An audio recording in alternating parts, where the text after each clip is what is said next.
heard the argument, evolution is just a theory, it's not a fact, or some variation thereof.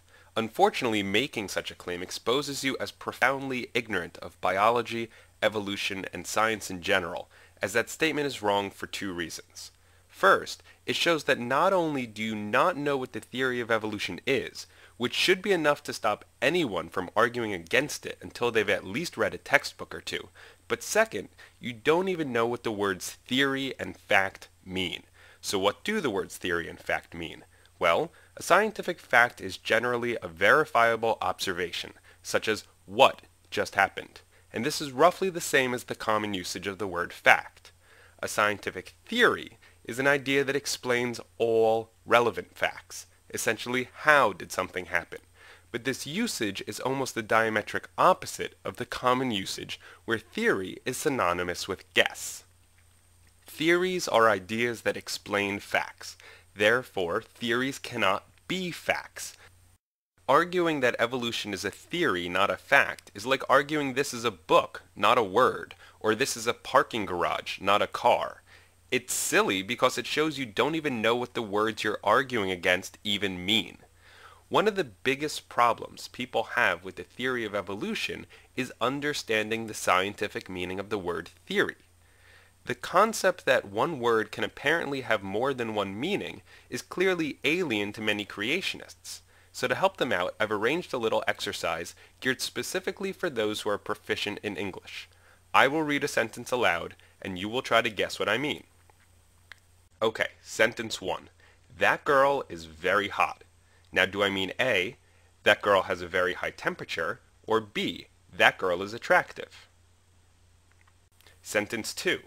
That frying pan is very hot.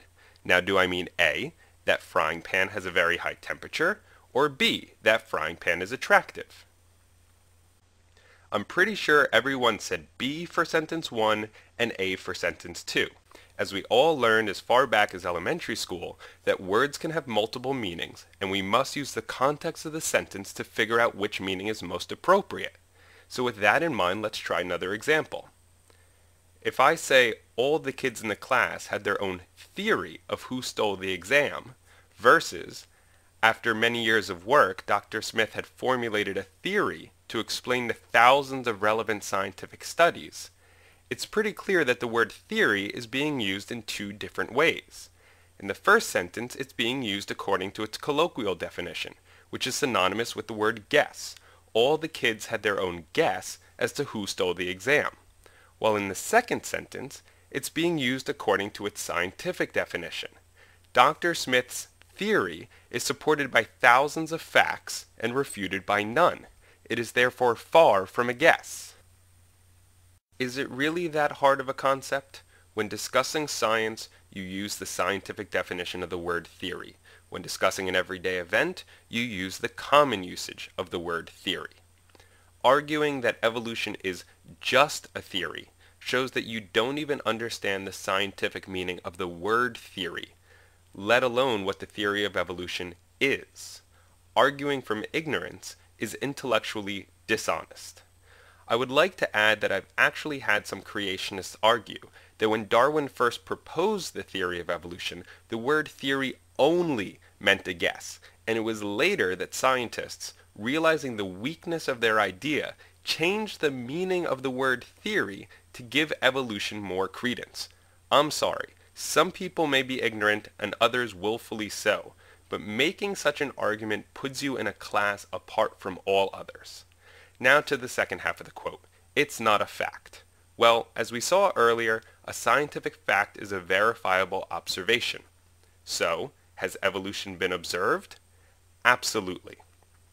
Scientists have directly observed instances of microevolution, such as the HIV virus mutating to become resistant to drugs. Scientists have directly observed instances of macroevolution, such as the evolution of entirely new species of mosquitoes, flies, and flowering plants. Scientists have directly observed beneficial genetic mutations that increase the information content in DNA and produced entirely new enzymes, such as the nucleotide insertion that gave rise to nylonase in a species of flavobacteria. Scientists have directly observed the evolution of multicellular life from unicellular life, such as in the predation experiment involving Chlorella vulgaris. Scientists have directly observed the evolution of new structures, such as the formation of cecal valves in the Italian wall lizards. Scientists have directly observed every aspect of evolution. Therefore, it is a fact that species evolve. Evolution is a fact when describing what happened. It's the theory of evolution that seeks to explain how things happened. How do species evolve? The theory of evolution includes genetic mutations, natural selection, genetic drift, and sexual selection as mechanisms for the observed instances of evolution. If you're a bit confused as to how something can be both a theory and a fact, again, remember that words can have more than one meaning. But just like evolution, the word gravity is both theory and fact. It is a fact that objects fall. Objects with mass gravitate towards one another. That has been directly observed. That is a fact. The theory of gravity seeks to explain why objects with mass attract one another. Currently, Einstein's theory of general relativity, which proposes that objects with mass warp the fabric of space-time, is the best explanation we have for all the observed facts. Finally, some creationists will add that evolution can never be proven. This again exposes their profound ignorance of the sciences, as nothing in reality can ever be proven 100%, as a new piece of evidence can always come along in the future to disprove any current idea. So no, the theory of evolution can never be proven 100%. And neither can the theory of gravity, or atomic theory, or germ theory, or the theory of heliocentrism. You know, that idea that the sun is the center of the solar system. Evolution is a theory, the highest status an idea can ever reach in science, because it is currently supported by over 240,000 scientific peer-reviewed articles containing millions of independent verifiable facts collected by tens of thousands of scientists working over the past century and a half. It is disproved by none, and no better ideas have yet to be proposed. But evolution, the direct observation that species do change over time, is also a verifiable fact. So the next time a creationist makes the argument, evolution is just a theory, it's not a fact, you'll know to correct them, that evolution is both a theory and a fact.